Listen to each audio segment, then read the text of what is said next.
जिनकी चर्या में चर्चा में श्री मूलाचार्य समाया है, श्री शांतिवीर से विज्ञान तथा विद्यासागर से पाया है। जय बनते रहो इस धरती पर, हम भक्तों का उद्धार करो। आचार्य समय सागर गुरुवर वसुद्रव्य अर्घ स्वीकार करो। एक रात दुखी मैं होकर सो गया था रोते रोते, सपनों में गुरुवर आए और बोले पास बिठाकर मैं हूँ ना, तू क्यों डरता है मेरे होते, तू क्यों डरता है। हो हो हो हो हो हो हो हो हो। ओम रूम वर्तमान आचार्य श्री समय सागर जी महामनिंद्राय महार्गम पामिति स्वाहा। उद्यम करना शिव वरना है, इसी भाव से आया हूँ। दिव्य द्रव्य ना योग गजब है और मैं श्रद्धा लाया हूँ। विद्या सिंधु को गुरु बनाया, रोम रोम गुरु है बसते। तन में होकर मंथन करके निरानुभव है जो करते। गुरु बिन जीवन तन मन अर्पण सर्व समर्पण करता हूँ। निर्यापक श्री योग सागर जी के चरणों अर्घ्य चढ़ाता हूँ। ओम रूम गुणानगर में साक्षात विराजमान और श्री निर्यापक मुनि श्री 108 श्री योग सागर जी महामुनिंद्राय अनर्घ प्राप्ताय अर्घम निर्वपामिति स्वाहा। बोलो कुंडलपुर के बड़े बाबा की जय हो। बजरंगगढ़ के अतिशयकारी श्री पारसनाथ भगवान की जय हो। गुना के चमत्कारिक श्री पारसनाथ भगवान की जय हो। आचार्य गुरुदेव श्री विद्यासागर जी महामुनिराज की जय हो। आचार्य जबलपुर में विराजमान श्री समय सागर जी महाराज की जय हो। गुना में विराजमान ज्येष्ठ और श्रेष्ठ प्रथम निर्यापक श्रमण पूज्य मुनि श्री योग सागर जी महाराज की जय हो। महावीर भवन में साक्षात विराजमान मुस्कुराते हुए ऐसे निरोग सागर जी महाराज की जय हो। समस्त मुनि संघ की जय हो। गुरु की छाया में धन्य है, आज मंगलवार का दिन है। गुरु की छाया में शरण जो पा गया, गुरु की छाया में शरण जो पा गया, उसके जीवन में सुमंगल आ गया, उसके जीवन में सुमंगल आ गया। गुरु की छाया में अवनीश भैया एक कड़ी आप भी बोल दें।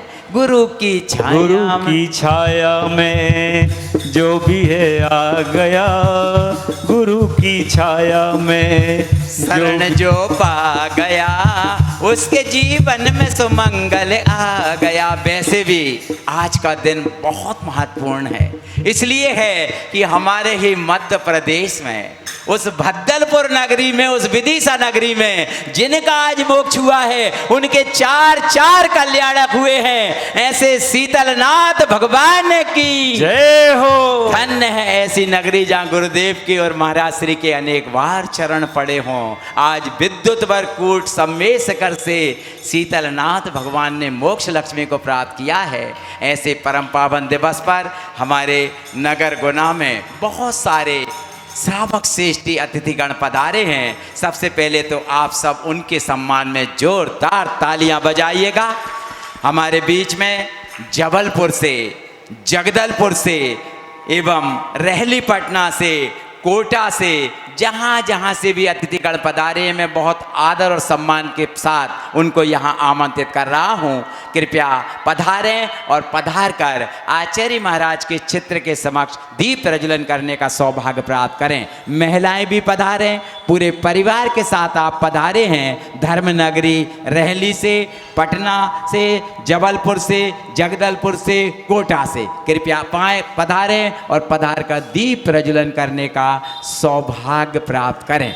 पधारें, गुरुदेव के चरण आपकी नगरी में अनेकों बार पड़े हैं। पूज्य योग सागर जी महाराज सत्संग आपके नगर में पहुँचे हैं। सबसे पहले श्रीफल चढ़ा करके आशीर्वाद प्राप्त करें और तत्पश्चात दीप प्रज्वलन करने का सौभाग्य प्राप्त करें। सभी जन पधारें। दीप से दीप जलाते चलो, दीप से दीप जलाते चलो, ज्ञान की गंगा बहाते चलो, हो ज्ञान की गंगा बहाते चलो। राहों में आए जो दीन दुखी, उनको हृदय से लगाते चलो। विद्या की गंगा, योग की गंगा, समय की गंगा, निरोग की गंगा बहाते चलो। हो ज्ञान की गंगा बहाते चलो। धन है वे आचार्य ज्ञान सागर जी महाराज, यदि वे आचार्य विद्या सागर जी को दीक्षित नहीं करते तो हमें समय सागर जी कैसे मिलते। समय सागर जी नहीं मिलते तो योग सागर जी और निरोग सागर जी हमें कैसे मिलते। जिनवानी जग मैया जगत दुख मेट दो, जिनवानी जग मैया जन्म दुख मेट दो, जन्म दुख मेट दो, मरण दुख मेट दो, जन्म दुख मेट दो, मरण दुख मेट दो, जिनवानी जग मैया जन्म दुख। अध्यक्ष जी हमारे अतिथि का पट्टिका पहना करके और उनका सम्मान करिएगा। बहुत आदर के साथ उनका पट्टिका पहनाकर और इनके माला पहनाकर सम्मानित करें। फूलों सा चेहरा तेला, हल्की सी मुस्कान है, तप तेला देख के, ज्ञान तेला देख के हम सब भी हैरान है। ओम ह्रीं श्रीं लोक सागर चित अड़नम पंक्ति स्वाहा। क्या बोल दे जोर से, बहुत बढ़िया, ये हैं संस्कार।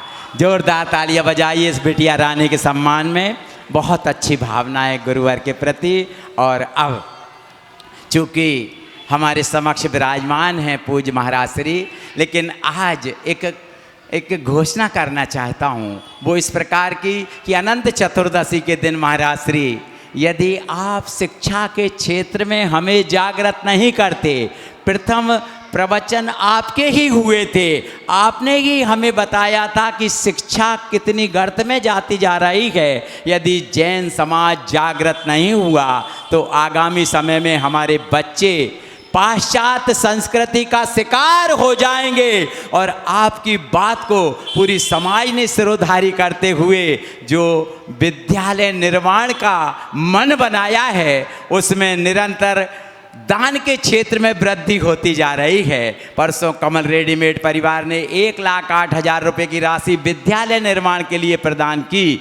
परसों के दिन जिनके जहाँ हुए जैन कलेक्शन परिवार ने 11 लाख रुपए की राशि विद्यालय निर्माण में देने की भावना बनाई। और कल जिनके जहाँ पर आहारचर्या बड़े महाराज जी की हुई थी, ऐसा धर्म से ही परिवार, आपकी तालियां जरूर बजेंगी, क्योंकि इसलिए बजेंगी कि जिन्होंने दान दिया है वे शारदा विद्या निकेतन में प्राचार्य थीं। उनको पता है कि शिक्षा का कितना महत्व होता है, लेकिन जब धर्म से जुड़ी तो उन्होंने प्राचार्य पद से रिजाइन दे दिया और प्रतिमा धारण कर ली। ऐसी ब्रह्मचारिणी बहन शकुंतला दीदी, ब्रह्मचारिणी बहन शांतला दीदी, ब्रह्मचारिणी बहन साक्षी दीदी, अभय भैया, पदम जी, प्रीतन जी, समस्त बजरी परिवार ने 2,11,000 रुपए की राशि स्कूल निर्माण के लिए देने की घोषणा की है। एक भी व्यक्ति ऐसा ना हो उसकी ताली ना बजें, जोरदार तालियां बजाइए उनकी पवित्र भावना के लिए। पूज्य महाराज श्री के चरणों में नमोस्तु अर्पित करते हुए प्रार्थना करते हैं, आज लोक भावना को आगे बढ़ाते हुए हमें अमृतमयी वाणी से सिंचित करने की कृपा करें। नमोस्तु नमोस्तु नमोस्तु नमोस्तु। पौर्वाणिक स्वाध्याय वेलायाम श्रीमद् श्रुत भक्ति का उत्सर्गम करोमि। तिहुवण तिलयम देवम वंदिता तिहुवणिंद परिपूज्यम, वोच्छम अणुपेहाओ भवे जनानंद जननीयो।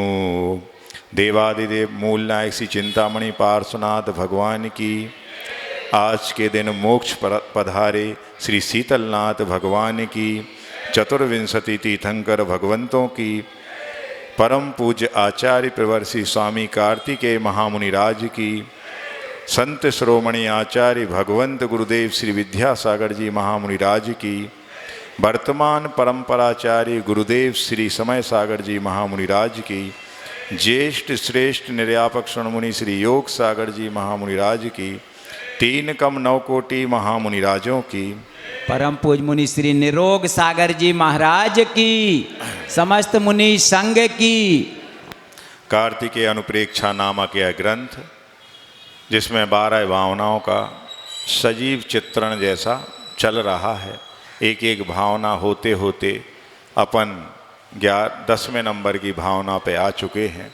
लोक भावना चल रही है, बड़ी भावना है, और बड़े बड़े महाराजों के मुख से अपन को सुनने को मिल रहा है। आज छोटे महाराज की बारी है, पर छोटे मुंह बड़ी बात तो नहीं करेंगे। जो बड़े बड़े आचार्यों ने कही है, सर्वज्ञ ने कही हैं, उन्हीं बातों को अपन समझेंगे।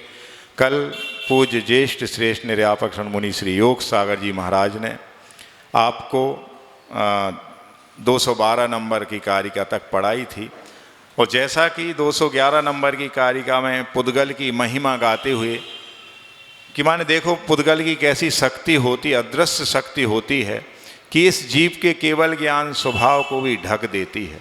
माने जीव जहाँ अनंत शक्तिशाली हुआ करता है, उसमें अनंत वीर्य हुआ करता, अनंत दर्शन, अनंत ज्ञान, अनंत सुख होता है, लेकिन उस जीव की इस महासत्ता को भी, यानी कहना चाहिए मैन पावर को भी वह दबा देती है। कौन? पुद्गल की वह कर्मों की शक्ति। वह कर्म ढके हुए हैं, सर्वघाती कर्म का उदय चल रहा है, तब तो जाके हमारा वह ज्ञानावरण कर्म का आवरण हमारे उस स्वाभाविक ज्ञान, केवल ज्ञान को नहीं होने दे रहा। देखो आप, अपन कहते ना कोई जोरू का गुलाम होता है, तो कोई बास का गुलाम होता है, तो कोई पड़ोसी की चापलूसी करता है, तो कोई अपने स्वार्थ साधने के लिए कहते ना गधा से भी बाप कहना पड़ता है। तो अपने अपने स्वार्थ साधने के लिए अपन अपना उल्लू सीधा करने के लिए किसी के सामने भी झुक जाते हैं। लेकिन कर्म तो देखो कि अपन कितने भी अकड़ के क्यों ना चलें, लेकिन कर्म से लड़ने की शक्ति होने के बावजूद भी, जबकि अपन एक अंतर मुहूर्त में उस अनादिकालीन सुमेरु के पर्वत के समान कर्मों के ढेर को चकनाचूर कर देते हैं।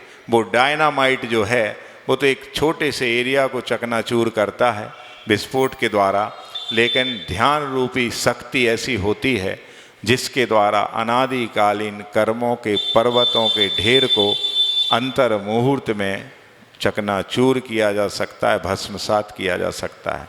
लेकिन वो शक्ति क्यों नहीं जाग पा रही है? क्योंकि हम मोह रूपी महानिद्रा में सोए हैं। हम सब गाफिल हैं, और हम सबसे बड़े गुलाम हैं तो उस मोहिनी कर्म के हैं। हम सबसे बड़े गुलाम हैं तो 8 कर्मों के हैं। बाकी सारी गुलामी तो कहीं ना कहीं से हम दूर कर लेते, स्वतंत्र हो जाते हैं।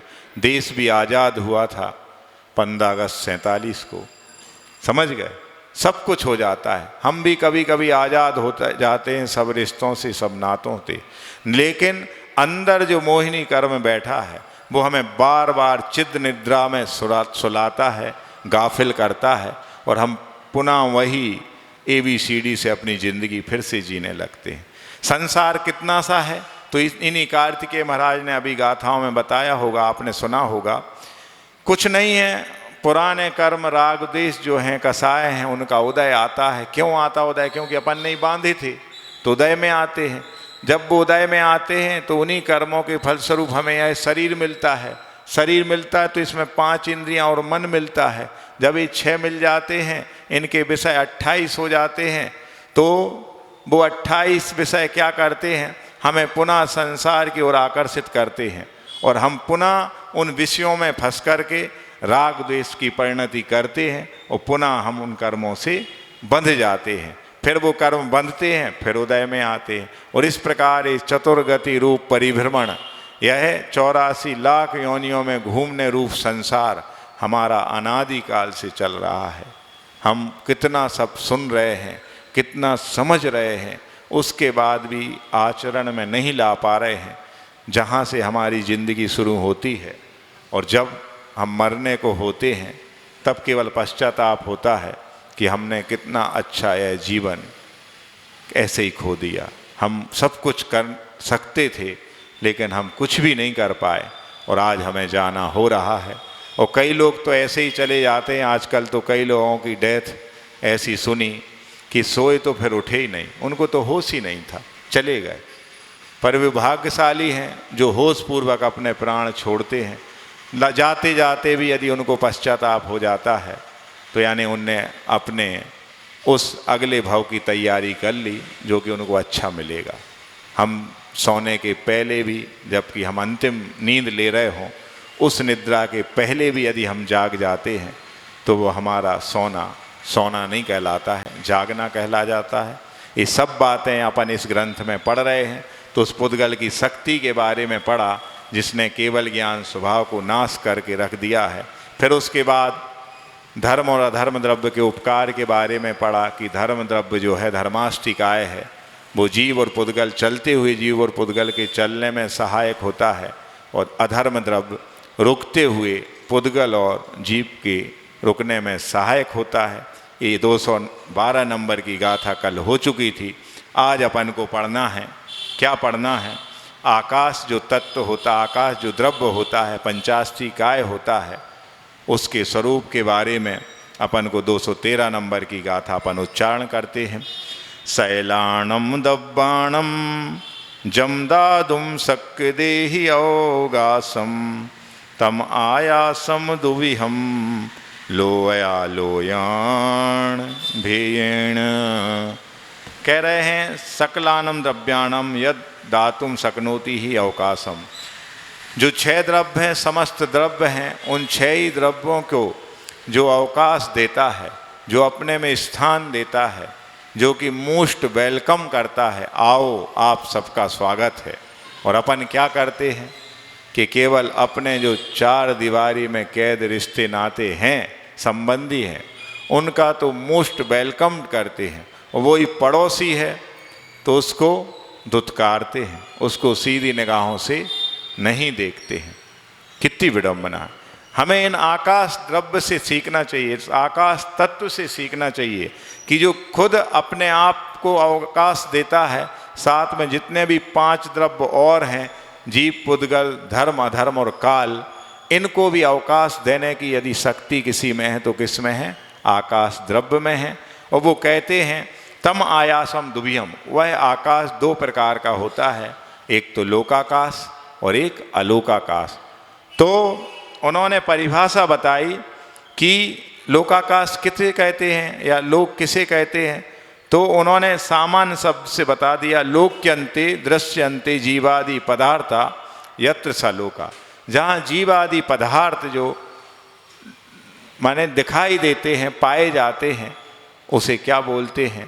लोक कहते हैं, लोकाकाश बोलते हैं। और जहाँ केवल आकाश द्रव्य होता है, बाकी के 5 द्रव्य नहीं होते हैं, वो अलोकाकाश कहलाता है। तो अलोकाकाश तो अनंत प्रदेशी है, लेकिन लोकाकाश असंख्यात प्रदेशी है। इस लोकाकाश में असंख्यात प्रदेशी जो जीव होता है, पुद्गल असंख्यात अनंत प्रदेशी भी हो सकता है, धर्म और अधर्म असंख्यात प्रदेशी होते हैं। इन सब को अवगाहना देने का काम, स्थान देने का काम, यानी सबसे बड़ा यदि आवास दान कोई कर रहा है दुनिया में तो वो कौन है? आकाश द्रव्य है। हम तुम तो छोटी सी धर्मशाला बनवा देते हैं, उसी में अपनी पट्टिका लगवाते हैं कि फलाने चंद ने, फलानी बाई ने, चौधरन बाई ने जगह दी और ये में जब धर्मशाला और मंदिर बनो, इतनी सी जगह के लिए। और वो आकाश द्रव्य देखो कितना बड़ा है, अनंत प्रदेशी, उसमें से असंख्यात प्रदेशी लोकाकाश है। वो 5 अन्य द्रव्यों को आकाश अवकाश दे रहा है, फिर भी बिल्कुल भी उसको प्राउड नहीं है। कभी उस आकाश द्रव्य ने अपनी पट्टिका लगाने के लिए निवेदन नहीं किया, उसने पर्ची नहीं पकड़ाई कि हमारी पट्टिका लगाई जाए। और अपन इतना सा बिंदु में, सिंधु में बिंदु के बराबर दान करते नहीं हैं और हमारा नाम हो, हमारा स्वागत हो। कुछ लोग तो दान इसी के लिए देते हैं कि कि हमारा नाम हो। तो भैया नाम के लिए दान नहीं दिया जाता है, जिंदगी भर से जो हमारा नाम छुपा है उस आत्म तत्व का, जो कि वे नाम है, गुमनाम है, उस नाम को पाने के लिए ये सब दान दिया जा रहा है। जैसे कि मैंने कहीं पढ़ा था कि जो दान दिया है वो क्या होगा, संग चलेगा, खाया पिया अंग लगेगा। खाया पिया अंग लगेगा मतलब जो भोगेंगे तो उससे हमारा शरीर पुष्टि करेगा, वृद्धिंगत होगा, ताकतवर बनेगा, समझ गए। तो खाया पिया अंग लगेगा यानी शरीर को लगेगा। और दान दिया जो है वो संग चलेगा यानी भव भवांतर तक पुण्य के रूप में इकट्ठा होके आपको काम में आएगा। और बाकी क्या, जंग लगेगा। भोग, दान और नाश, ये तीन ही परिणति हैं रुपया पैसा या संपत्ति की। तो अब आप सोच लो करना क्या है। बार बार कहा जाता है कि महाराज जी आप प्रेरित करो दान के लिए। कुछ लोग हमारे प्रेरित को प्रेरित समझ लेते कि ये पेर रहे हैं, बार बार पिन कर रहे हैं हमारे लाने, अच्छी बात थोड़ी। हम लोग क्या इतने मूर्ख हैं क्या, इतने कम समझदार हैं, अज्ञानी हैं कि जो आपको बार बार एक ही टॉपिक पे बोलना पड़ रहा है कि अब ऐसा करो, अब ऐसा करो। आप सब समझदार हैं, बस अंतर इस बात का है कि एक समझदारी है जग से पार होने वाली और एक समझदारी है समझदार। इस अनंतकालीन संसार की यात्रा में, समुद्र में, संसार समुद्र में आप सबकी नैया मझधार में है। मझधार पड़ी नैया प्रभु पार लगा देना, गुरु पार लगा देना। और वो तो लगाने आई हैं, बैठे ही हैं तीन लोग के नाथ, लेकिन तुम बैठो तो नाव में, जब जाके पार होगे सोचो।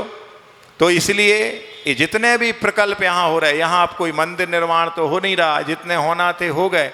अब एक विद्या का मंदिर का निर्माण होना है, उसमें आप चाहो तो लगा सकते हो अपना। और ये ऐसी एफडी है, ये ऐसा प्रीमियम है, इंश्योरेंस है कि जो जीवन के साथ भी और जीवन के बाद भी, समझ गए। माने इस भाव में तो काम आएगा, इस भाव में तो साता वेदनी आदि का बंद होगा तो सुख का उदय आएगा। साथ ही साथ आपकी जो आत्मा भटक रही थी यहाँ वहाँ, उस आत्मा का भी ठिकाना मिलेगा आपको। समझ में आ रही ना बात। तो ये गाथा नंबर 213 का अर्थ क्या हुआ कि एकमात्र आकाश द्रव्य या तत्व ऐसा है जो कि अन्य 5 द्रव्यों को अवकाश देता है। साथ ही साथ ये 2 भागों में बटा है, एक तो लोकाकाश और एक अलोकाकाश। अब इसके बाद यहाँ अगला वो कह रहे हैं जैसे कैसे स्थान देता है, जैसे आप अपने घर में या मुझे आपने यहाँ मंच पे जगह दी, धर्मशाला में जगह दी, तो ऐसा स्थान जैसे बसतिका में अपन बसते हैं, ऐसी है आकाश द्रव्य में बाकी के 5 द्रव्य बसते हैं, रहते हैं। और जहाँ जीव आदि हैं वो लोक, बाकी अलोक है। अब हुआ क्या, जो शंकाकार था उसने शंका पैदा की कि यदि क्या आकाश में ही अवगाहन देने की शक्ति है, कहाँ सिद्धों में अवगाहनत्व का गुण होता है, एक में अनंत सिद्ध समा जाते हैं। तो भैया हर द्रव्य में अवगाहन देने की शक्ति है, फिर क्यों आप बिल्कुल प्रियोरिटी किसको दे रहे हो, आकाश द्रव्य को दे रहे हो। ये तो नाइंसाफी है कि आप आकाश की महिमा बढ़ा चढ़ा के कह रहे हैं, और हर द्रव्य ऐसा है जिसमें खुद को अवगाहन देने की शक्ति है और द्रव्यों को अवगाहन देने की शक्ति है। एक प्रश्न तो उसने कर दिया कि यदि नहीं है तो कौन किसको अवकाश देता है। दूसरा प्रश्न उसने क्या किया कि आकाश जो द्रव्य है वह केवल ज्ञान के अनंत में भाग को, अविभागी प्रतिच्छेद को बतलाता है, और उसके भी अनंतमा भाग लोकाकाश है, और वह असंख्यात प्रदेशी है। तो इस असंख्यात प्रदेशी लोकाकाश में अनंत अनंत जीव, अनंत अनंत पुद्गल, और ये सब कैसे हैं, जीव, धर्म और अधर्म, ये तो असंख्यात प्रदेशी हैं, लेकिन पुद्गल तो अनंत प्रदेशी भी होता है, एक प्रदेशी भी होता है। तो भाई आकाश असंख्यात प्रदेशी होने के बावजूद भी इन सबको कैसे अवकाश दे देगा। खुद में जितनी क्षमता है नहीं स्थान की, वो इन सबको कैसे स्थान देगा। तो इसके लिए आचार्य कार्तिकेय महाराज अगली दो गाथाओं के द्वारा 214 नंबर की गाथा में एक शंका का निराकरण करेंगे और 215 नंबर की गाथा में एक शंका का निराकरण करेंगे। तो वो कहते हैं 214 नंबर गाथा में, सव्वाणम दब्बाणम अवगाहन सत्यथि पर मत्थम जय भसम पाणियाणम जीव पैसाण बहुयाणम। वो कहते हैं कि सर्वेषाम द्रव्याणाम अवगाहन शक्ति अस्ति परमार्था। परमार्थ से तो सभी द्रव्यों में अवगाहन शक्ति पाई जाती है। किस प्रकार से?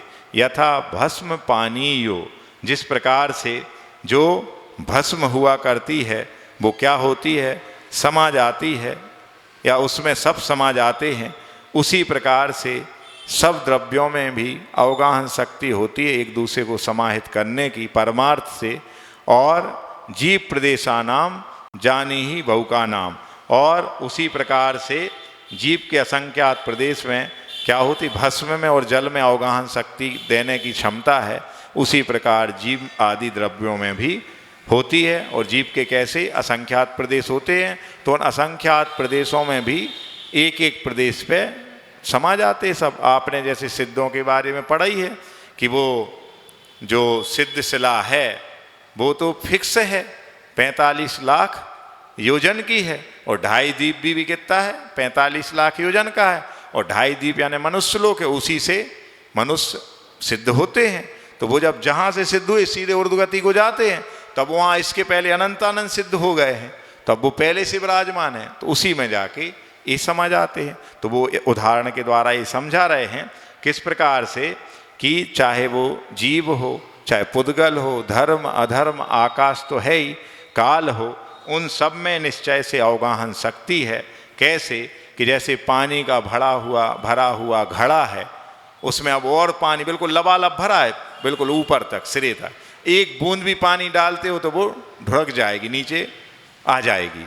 लेकिन उसी में हम धीरे से राख को छोड़ते हैं तो वह राख समा जाती है। धीरे धीरे शक्कर को डालते हैं तो वह शक्कर उसमें घुल जाती है। सोचो, मिट्टी को डालेंगे, वह मिट्टी भी धीरे धीरे डालेंगे तो घुल जाएगी। तो जिस प्रकार से यह पानी में भस्म है, राख है, वह समा जाती है। दूसरा उदाहरण दिया कि एक रस होता है, तो उस रस में हम सोना डालते जाएं तो वह भी भस्मी साथ या पिघलता जाता है। तो इस प्रकार से उस रस में जिस प्रकार से स्वर्ण तत्व को डाला जाता है। तीसरा उदाहरण आप सबको देखने में आता है कि एक दीपक जल रहा है और उसके साथ उसमें जो उजाला हुआ, प्रकाश हुआ, अब दूसरा दीपक भी, हजारों लाखों दीपक भी जला दिए, तब भी उतने स्थान में वह प्रकाश बढ़ता जाता, लेकिन वहीं अवगाहन शक्ति समाता जाता है। तो इसी प्रकार क्या होता है कि विशिष्ट अवगाहन शक्ति होने के कारण असंख्यात प्रदेशी लोक में सब द्रव्यों के रहने में कोई विरोध नहीं आता है। भली खुद लोक असंख्यात प्रदेशी है, लेकिन एक एक प्रदेश पर भी असंख्यात प्रदेशी जीव पुद्गल धर्म अधर्म पाए जाते हैं। आप सब ने पढ़ा है कि कालाणु जो होता है, आकाश के एक एक प्रदेश पर एक एक कालाणु रत्नों की राशि के जैसे बिखरे हुए हैं। तो इस प्रकार से उस लोक के आकाश के प्रत्येक प्रदेश पर प्रत्येक द्रव्य पाया जाता है और एक दूसरे में वह समाता जाता। ऐसी शक्ति आकाश द्रव्य में है और ऐसी शक्ति जीव आदि के प्रदेशों में भी होती है। इस प्रकार से 214 नंबर की गाथा हुई। ये गाथा हमें क्या सिखा के जा रही है बताओ? इस गाथा से हमें what is the moral of this गाथा, इस गाथा का मोरल क्या है, हमें क्या शिक्षा मिलती है?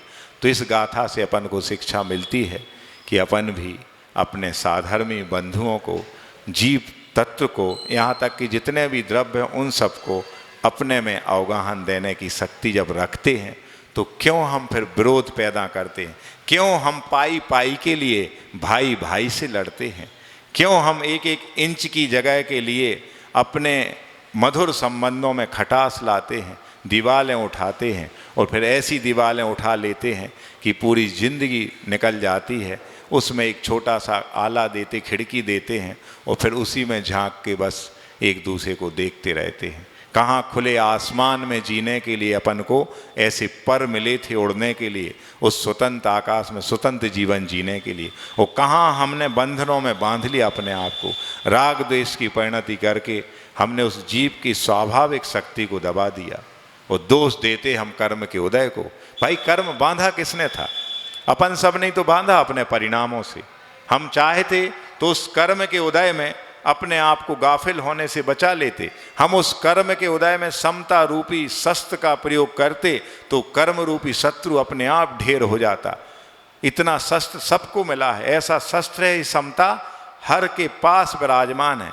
आज कहते ना आप सब लोग कि जैसे जैसे पंचम काल बढ़ता जा रहा है वैसे वैसे दुखों की सीमा, दुखों की मर्यादा लांघती जाए। क्यों? दुश्मा काल है, नाम ही है। अगला आने वाला छठा काल दुश्मा है और दुख पड़ेंगे। लेकिन अभी भैया महावीर को मोक्ष गए कुल 2500 साल, 2600 कुछ वर्ष हुए हैं। 2550 या 51 साल मोक्ष गए हुए और उसमें 72 साल जोड़ देते हैं तो लगभग 2627 साल या 26 साल उनको पैदा हुए हैं। मतलब अभी महावीर गए हैं मतलब। और वर्तमान के वर्धमान तो अभी 18 फरवरी 2024 को ही गए हैं। और वो गए थोड़ी हैं, वो सब तो सबके हृदय में विराजमान है। आज जब भी अपन आंख बंद करते हैं तो लगता ही नहीं कि आचार्य अपने पास नहीं है।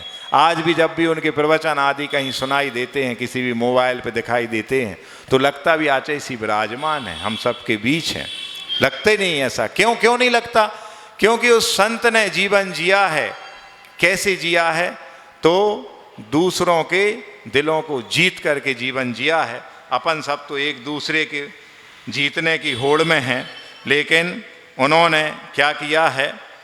गुरु है या भगवान की नज़रों में वो इंसान बड़ा नहीं होता है जो करोड़ों रुपए कमाता है।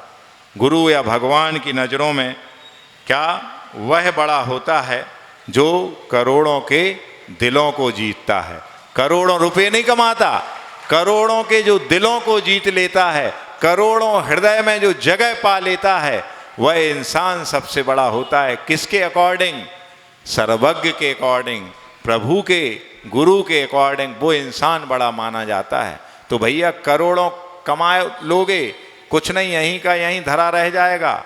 लेकिन उन करोड़ों को कमा करके करोड़ों लोगों के कल्याण के लिए यदि आप दान में दे देते हो तो आप सब के हृदय में स्थान पाओगे। और हृदय में तो स्थान पाओगे, एक दिन ऐसा आएगा कि जब आप खुद सर्वज्ञ बन के करोड़ों के हृदय में बस जाओगे।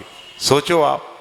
लेकिन अपन कुछ भी नहीं सोचते हैं, इतना संबोधन दिया जाता है और बस 2 दिन चले 2.5 कोस बुंदेली का। समझ में आती है आपको? हम थोड़े बुंदेली टंग वाले हैं, मदर टंग मेरी बुंदेली है तो मैं बोल देता हूँ, तो समझ में आती नहीं आती? 2 दिन चले 2.5 कोस का मतलब कि 2 दिन तो पैदल यात्रा करते रहे। 2.5 यानी 2.5 कोस, समझ गए?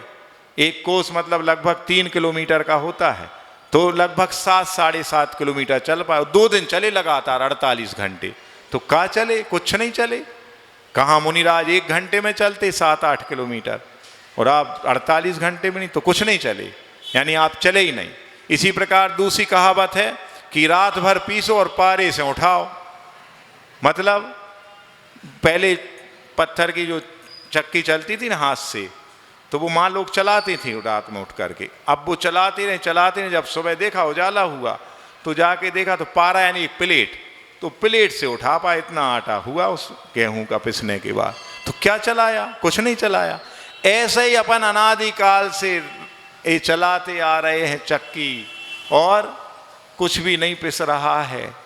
रात भर दिन भर चल रहे, जिंदगी भर चलते हैं, देखते हैं जहाँ से शुरुआत हुई थी जीवन की उससे और बैक फुट पे चले गए। फ्रंट फुट पे आना चाहिए था, कदम दर कदम मंजिल के पास आना था, लेकिन पीछे पीछे जा रहे। तो क्यों जा रहे? क्योंकि हम सोच ही नहीं रहे हैं कि आखिर ये जीवन जीना कैसे है, जीना किसके लिए है। समझ गए? आचार्य महाराज ने 2 पंक्तियां लिखी किसी शतक में, सर्वोदय शतक में या पूर्णोदय शतक में है कि क्या था क्या हूं क्या बनूं रे मन अब तो सोच, वरना मरना वर्ण कर बार बार अफसोस। क्या था क्या हूं, समझ गए, क्या बनूं। रे मन अब तो सोचना पड़ेगा भैया। वरना मरना वर्ण कर, बार बार वो मरना है, वो हो रहा, इस बार भी उसको वर्ण करना पड़ेगा, यानी धारण करना पड़ेगा, समझ गया। वरना मरना वर्ण कर, बार बार अफसोस, और फिर अफसोस होता है, समझ गए। होता यही है कि हम जिंदगी जीते हैं कुछ इस तरह कि जैसे जीना नहीं चाहते जीना पड़ रहा है, और इसी प्रकार मरते हैं उस तरह कि जैसे मरना नहीं चाहते मरना पड़ रहा है। और इसी जीवन मरण के चक्कर में हमें बार बार यह शरीर धारण करना पड़ रहा। भैया एक बार पंडित मरण कर लो, पंडित मरण कर लो, तो यह जन्म जरा की संतति खत्म हो जाएगी। और कौन करेगा, कोई दूसरा करेगा क्या। महाराज हैं, गुरु हैं, प्रभु हैं, ये आपको रास्ता दिखा सकते हैं, लेकिन चलना तो आपको ही पड़ेगा। हम निमित्त कारण हो सकते हैं, सहकारी कारण हो सकते हैं, प्रेरक कारण हो सकते हैं, लेकिन हम उपादान कारण दूसरों के लिए नहीं हो सकते। हमारे उपादान की शक्ति हम में ही है, आप में हम नहीं भर सकते वो शक्ति। हम क्या भगवान नहीं भर सकते, फिर भी क्यों नहीं जाग पा रही वो शक्ति। कर्म का उदय है, लेकिन कर्म ही सब कुछ है ऐसा नहीं है। पुरुषार्थ बहुत बड़ी चीज़ है।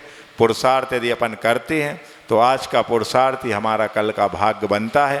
तो यहाँ पर ये चल रहा है। तो पहला ही प्रश्न का निराकरण तो स्वामी कार्तिकेय ने दे दिया कि किस प्रकार से वह पानी में राख समा जाती है, किस प्रकार से उस रस तत्व में सोना समा जाता है, किस प्रकार से एक दीपक के प्रकाश में हजारों लाखों दीपक के प्रकाश उस स्थान में समा जाते हैं।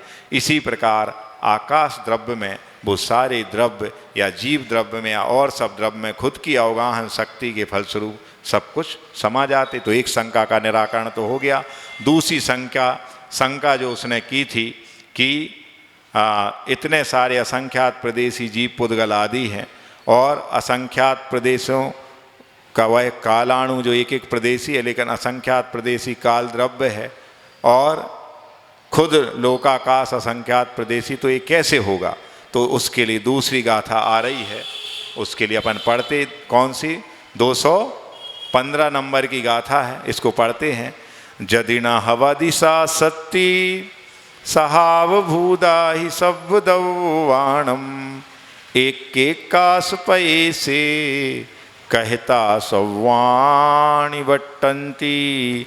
मतलब कह रहे हैं कि जिस प्रकार से यहाँ पर क्या होता है कि यदि सब द्रव्यों में स्वभाव से अवगाहन शक्ति ना होती तो फिर एक आकाश के प्रदेश में बाकी के 5 द्रव्य कैसे रह लेते। उसी आकाश के प्रदेश में धर्म द्रव्य भी है, अधर्म द्रव्य भी है, उसी में मान लो जीव भी आ गया, उसी में पुद्गल भी हैं, समझ गया। उसी एक एक प्रदेश पर आकाश के एक एक कालाणु भी है। तो इस आकाश के एक प्रदेश पर ही बाकी के 5 द्रव्य भी, और खुद आकाश तो है ही है। तो अगर ऐसा नहीं होता स्वभाव से तो ऐसा कैसे हो जाता। तो इस स्वभाव से ऐसी शक्ति है। और उनने अब अगला उदाहरण दिया, जैसे जल से भरे हुए घड़े में नमक डालें तो वो समा जाता है, जैसे उसी जल से भरे हुए घड़े में सुई जो होती है, नीडल जो होती हैं, वो भी डाल दो तो वो भी समा जाती हैं। इसी प्रकार एक एक आकाश के प्रदेश में सब द्रव्य समा जाते हैं। और आकाश का एक प्रदेश क्या कहलाता है, तो पुद्गल परमाणु आकाश का जितना स्थान घेरता है उसे क्या बोलते हैं, हाँ, एक प्रदेश कहते हैं। तो इस प्रकार से ये हो गया। अब अगली जो कहना चाहिए, एक समाधान इन शंका और की इनने कि अलोकाकाश जो है वह तो किसी द्रव्य को अवकाश नहीं देता है, अर्थात उसमें अवकाश दान देने की शक्ति नहीं पाई जाती, ऐसा है।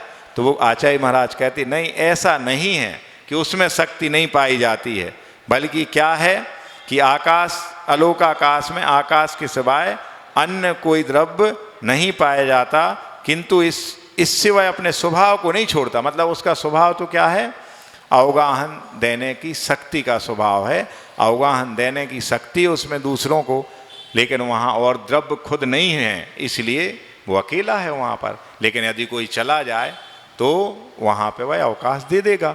तो आपने कवि प्रदीप को सुना होगा, लगभग 1969 के दशक में कवि प्रदीप हुए, सुने होंगे भजन, मुखड़ा देख ले प्राणी जरा दर्पण में, है ना, पिंजरे के पंछी रे तेरा दर्द न जाने कोई, सुने होंगे।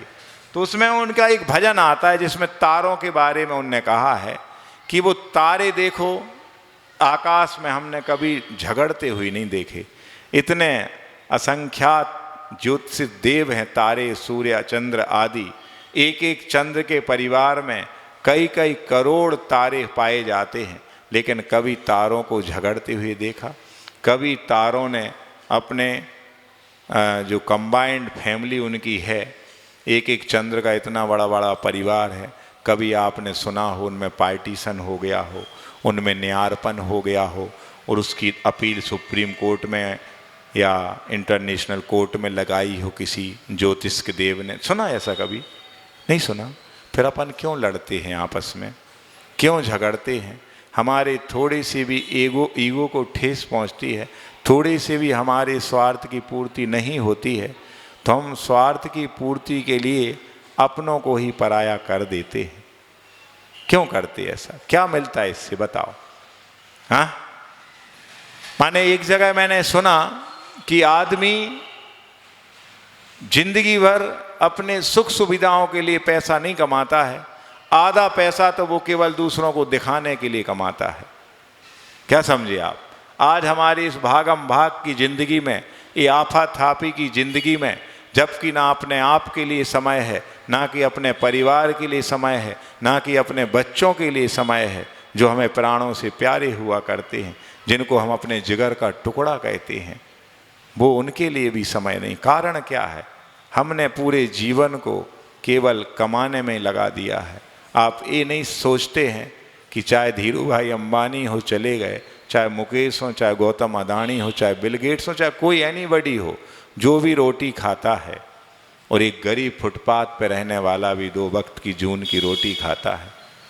कभी रोटी की साइज में फ़र्क देखा कि अंबानी खाएगा तो 1 किलोमीटर रोटी बनाई जाएगी लंबी उसको, और अपन गरीब होके खाएंगे तो केवल 10 इंच की डाया की रोटी खाएंगे? ऐसा कुछ होता क्या? हाँ, कुछ नहीं है। झूठी शान में जी रहे हैं हम। रोलेक्स की घड़ी पहनते, राडो की घड़ी मेड इन स्विट्जरलैंड पहनते, करोड़ों करोड़ों की घड़ी पहनते हैं।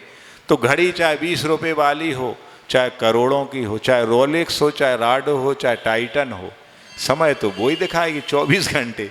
बल्कि एक राउंड में 12 होते, फिर अगले घंटे 12 रात के हो जाते, तो समय तो वही दिखाएगा।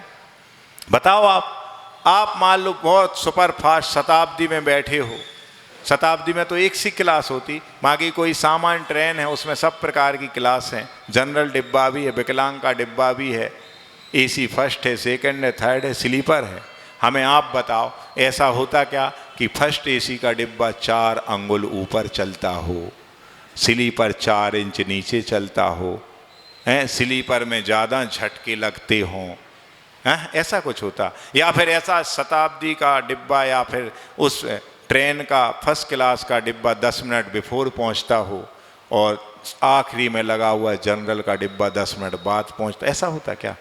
हमने तो भैया जब भी बैठा मैं ट्रेन में, प्लेन में तो बैठा नहीं, तो मैंने तो यही देखा टाइम पे ही पहुंचते उस समय। समझ गए? तो ये भेदभाव क्यों कर रहे? क्यों कमा रहा है इतना कि हम गंवाने के लिए अपना समय गंवाते जा रहे? ये नहीं सोच पा रहे कि आय काय के लिए थे और कर क्या रहे हैं। सोचो, जागो, और जितना कमाते हो उतना भी लगाओ, दान दो। आपका ही हित है भैया, आपकी एफडी हो रही है। हमारा तो जो था हमने सब दे दिया, है ना, न्यौछावर कर दिया सर्वस। जब जाके यहाँ आ पाए, सब कुछ पाने के लिए सब कुछ खोना पड़ता है। समझ गया? कुछ पाने के लिए कुछ खोना पड़ता है, बहुत कुछ पाने के लिए बहुत कुछ खोना पड़ता है। सोच लो अब आपको कितना पाना है।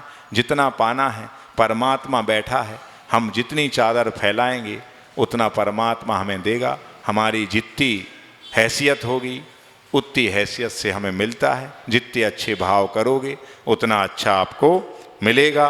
क्यों? इतना याद रखो कि आत्मशक्ति जो है कभी भोग से प्राप्त नहीं होगी। आत्मशक्ति पाने के लिए योग की साधना करना पड़ेगी। और गुणानगर का सौभाग्य है कि सबसे बड़े योगी राज पूज्य योग सागर महाराज अपने उस योग की साधना कर रहे हैं, अपने उस आत्म तत्व की साधना आप सबके सामने कर रहे हैं। उनसे कुछ सीख लो। क्यों?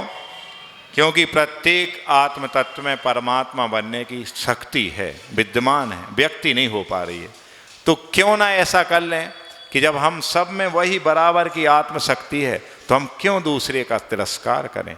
जब सब में परमात्मा बनने की शक्ति है तो हम क्यों एक दूसरे को अवॉइड करें और हम इस रूप को देखने में क्यों उलझे रहे हैं? आज तक हुआ यही है कि रूपों को देखने की चाहत में हम आज तक उस रूपातीत शक्ति को नहीं देख पाए, हम उस परमात्म तत्व को नहीं पहचान पाए और यहीं वहीं खोए रहे। भगवान को ढूंढते हैं और खुद अपने अंदर भगवान बैठा हुआ है। सोचो, दुनिया भर की खबर पढ़ते हैं, सुबह से न्यूज़ चैनल और पेपर में, न्यूज़पेपर में पढ़ते हैं और खुद की खबर है नहीं कुछ। क्या है ये सब? क्या माजरा चल रहा है? जागें अपन, अन्यथा ये जीवन भी चला जाएगा, ठीक है ना? और हमेशा खुश रहा करो इस चीज़ के लेकर के कि ईश्वर ने हमें जो भी दिया है उससे खुश रहो। क्यों? ईश्वर वो नहीं देता है जो आपको अच्छा लगता है, ईश्वर वही देता है जो आपके लिए अच्छा होता है। अच्छा लगने की बात नहीं है, अच्छा होने की बात है। हम जिस एग्जिस्टेंस को लेकर के यहाँ आए हैं वो हम एग्जिस्टेंस अपना पहचानें, उस अस्तित्व को बरकरार रखें, तो ईश्वर से, प्रभु से मिलने की, गुरु से मिलने की, शास्त्रों से मिलने की हमारी सार्थकता होगी। वरना ऐसे कई जीवन चले गए और भी जीवन चले जाएंगे। और एक चीज़ और है, फिर हम एक कविता सुना के छोड़ते हैं, समय अपना हो गया। 3 गाथाएं हो पाई आज अपनी, है ना? समय हमें कम मिलता है एक्चुअल में, सब महाराजों से हमें 10 मिनट कम समय देते। अनिल अंकल, कौन से हमने कौन सी बुराई थी, कौन से खेत हमने इनके काटे थे उस ज़माने में, पर ये कम समय देते रोज़ हमें।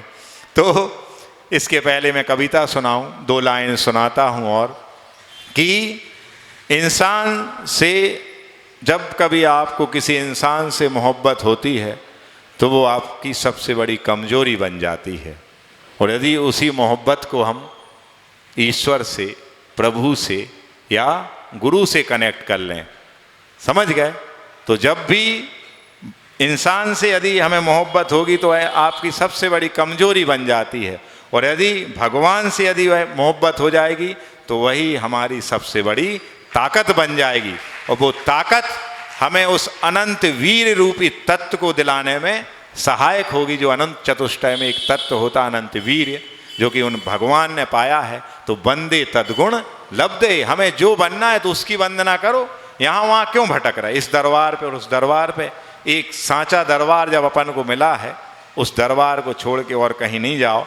अब बात हम करते हैं किसी दूसरे व्यक्ति की। बुंदेली में एक कविता है। क्या कविता है?